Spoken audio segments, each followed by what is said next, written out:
Well, for more on Biden's visit and what these latest developments in Iran mean for Israel, we're joined by TRT World Ediz Tiyansan, who's previously reported for us from Jerusalem.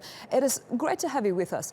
We just saw there what seemed like a very strong show of unity between the US Vice President and Prime Minister Netanyahu, but not so long ago we also saw similar signs with the United States and Iran over the nuclear deal. Now, if we look at the relationship between Israel and Iran, it has been shaky at best. What does this now mean with these latest missiles?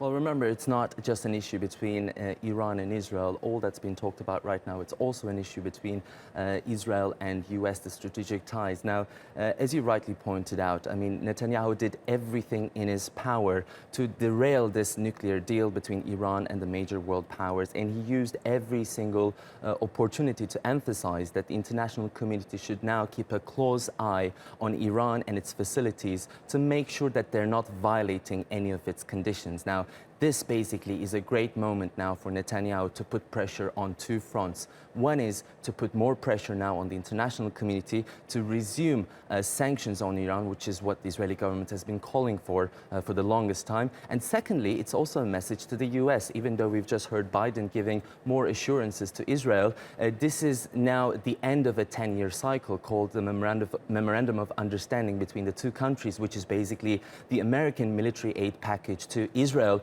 is going to end by the end of this year, and the sides see it very differently. The amount of the next 10-year cycle, the amount currently stands at about $3.1 billion per year, but Israel would like to see that at around $5 billion, but the US administration doesn't see that very realistic. So now more pressure mounting on the US. And Ediz, as you pointed out, this puts Israel in a stronger position politically to call on the US to act and to call for calls against Iran and the nuclear deal that was done.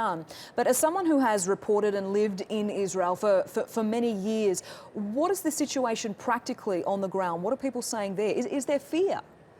Well, look, it's not very clear to anyone at this point when or if at all Iran might use one of these missiles against Israel directly. But there is a long time ongoing and deep-rooted fear among the Israeli public, and that really stems from both sides. You see, Iran is a country that's openly called for the destruction of the state of Israel for a long time, and similarly, you see the Israeli policy of military defense. Over the years, they made sure to distribute these gas masks, for example, to every single one of its citizens as a precaution to a potential chemical attack that might arise from anywhere, really, including Iran. And on top of that, you have an Israeli army and a Ministry of Defense that doesn't necessarily rule out a preemptive strike, a potential preemptive airstrike on Iran and its facilities. So all of this really leaves the Israeli public in a limbo, in a constant worry about the Iranian threat. Well, let's hope it doesn't come to that. Ediz Tiyansan, thank you so much for joining us.